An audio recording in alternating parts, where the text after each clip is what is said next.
Bismillahirrahmanirrahim.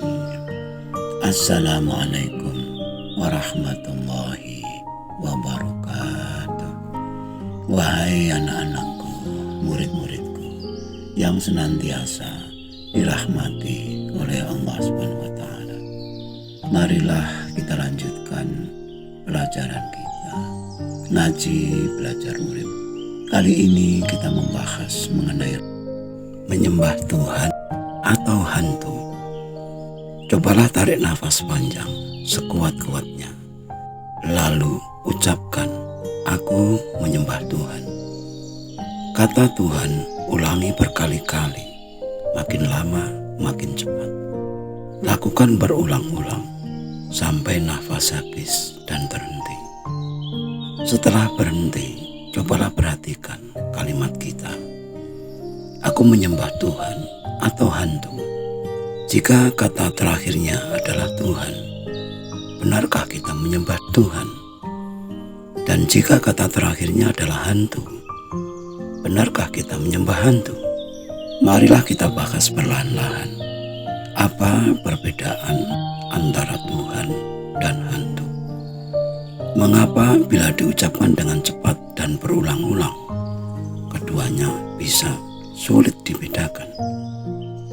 Dalam pengertian secara umum, Tuhan adalah zat yang kita sembah, sedangkan hantu adalah zat atau sesuatu yang kita takuti. Ketika kita menanyakan pada semua orang, apakah menyembah Tuhan? Pasti jawabannya adalah iya. Namun jika ditanya, menyembah itu bagaimana? Semua orang akan kebingungan atau menjawab asal saja, sekenanya saja. Mengapa demikian? Karena hampir semua orang tidak pernah berusaha memahami arti menyembah, apalagi mengoreksi dan mencocokkan. Aku sudah menyembah, apa belum? Lalu apa yang aku sembah? Memuja-muja, memuji-muji, menaati, mementingkan, menomorsatukan, mengutamakan. Mungkin itulah pengertian yang sederhana dari arti menyembah. Menyembah Tuhan bisa diartikan memuji Tuhan, mementing-mentingkan Tuhan, menomorsatukan, mengutamakan Tuhan, dan seterusnya. Lalu Tuhan itu sendiri siapa? Secara teori keagamaan, Tuhan adalah Sang Pencipta, pemilik, penguasa, pengatur kehidupan ini. Tuhan sama dengan Tuhan, sama dengan majikan. Menyembah Tuhan berarti menjadikan Tuhan sebagai majikan, dan kita adalah pelayannya. Namun dalam kenyataannya, siapapun yang paling kita anggap penting, paling kita nomorsatukan, itulah Tuhan kita. Pemimpin atau penguasa yang kejam, yang sewenang-wenang dan selalu menindas, siapakah Tuhannya? Apa yang paling diutamakan, yang paling dinomorsatukan oleh pemimpin yang seperti itu? Pejabat yang korup, siapa Tuhannya? Ulama yang cinta dunia dan sombong, siapa Tuhannya? Pedagang yang kaya raya namun curang, siapa Tuhannya? Bahkan orang-orang miskin yang selalu mengeluh dan kadang terpaksa harus mencuri, siapa Tuhannya? Siapakah Tuhan itu sebenarnya bagi kita? Apakah Sang Pencipta sebagaimana teori agama, atau sesuatu yang selalu kita pikirkan, selalu kita nomorsatukan? Mungkin kita pernah mendengar seorang guru yang berani mengatakan kepada muridnya bahwa ilmumu tidak akan bermanfaat kalau kamu tidak taat kepadaku, kalau kamu tidak tawadu kepadaku. Siapakah Tuhannya guru yang berani mengatakan demikian? Bukankah pernyataan seperti itu mengandung pengertian guru yang ingin disembah? Bukankah prinsip murid taat kepada guru adalah prinsip bagi si murid? Bukannya guru yang menuntut untuk ditaati. Sekali lagi, siapa Tuhannya guru yang seperti itu? Seorang yang miskin yang selalu mengeluh karena menuduh Tuhan sengaja membuat dia miskin. dengan mengatakan, "Ya sudah kehendak Tuhan, aku menjadi miskin." Siapakah Tuhannya? Semakin banyak contoh yang kita munculkan tentang betapa tidak pahamnya kita tentang Tuhan, tentang kata menyembah, jelas membuktikan bahwa kita sama sekali belum belajar mengenal Tuhan. Padahal mengenal Tuhan adalah kewajiban yang pertama dan yang utama bagi setiap manusia. Awwalu wajibin 'alal insan ma'rifatullah. Lalu sampai kapan kita tidak mampu melaksanakan kewajiban itu? Dan bagaimana akibatnya? Wahai anak-anakku, murid-muridku, bila kita tanyakan pada semua orang tentang surga, bahagia, damai, aman, tentram, selalu berkecukupan, pastilah semua orang menginginkannya. Namun apakah semua orang sudah tahu rumusnya? Dan bila sudah tahu, apakah mau mengamalkannya? Ala bidzikrillah tatmainnul qulub. Dengan mengingat Allah, hati kita akan tentram. Rumus hidup damai adalah mengenal Tuhan, selalu mengingat Tuhan, Tuhan semesta alam. Tetapi bagaimana dapat mengingat? Padahal bertemu saja tidak pernah. Bagaimana bertemu, mencari saja tidak pernah. Dan bagaimana mencari, sedangkan tidak pernah muncul kesadaran untuk mencari. Setidak-tidaknya belajar mencari. Kita tidak perlu heran bila melihat kenyataan bahwa hampir tidak ada orang yang berhasrat untuk mencari Tuhan, karena rata-rata menganggap sudah beriman.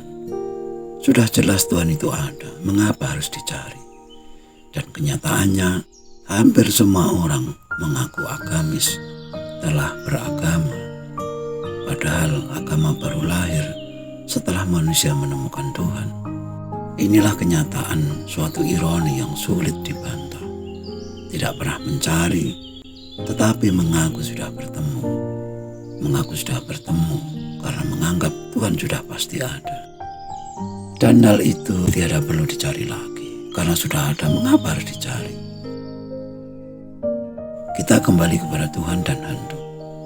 Tuhan dan hantu sama-sama kita tidak tahu. Untuk taat kepada Tuhan, kita tidak perlu melihat wujud Tuhan. Sebagaimana kita takut kepada hantu, tidak perlu kita melihat hantu. Asal kita percaya bahwa pohon beringin yang besar yang ada di depan pintu makam desa itu ada hantunya.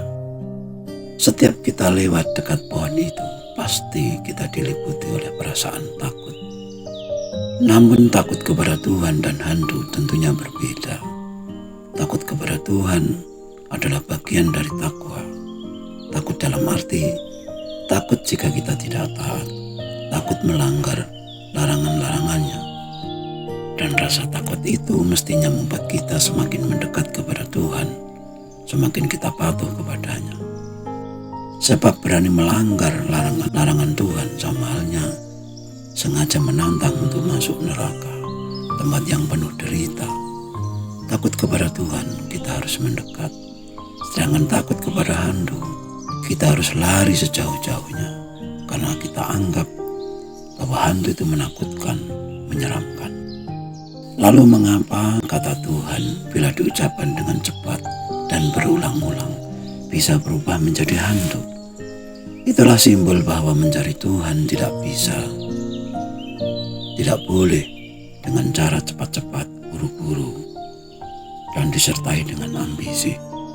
Harus sabar, pelan-pelan, telaten, istiqomah, dan selalu dalam bimbingan guru yang memang sudah berpengalaman, atau paling tidak selalu ada pendamping yang selalu mengingatkan bahwa jangan sampai mencari Tuhan justru ketemu hantu.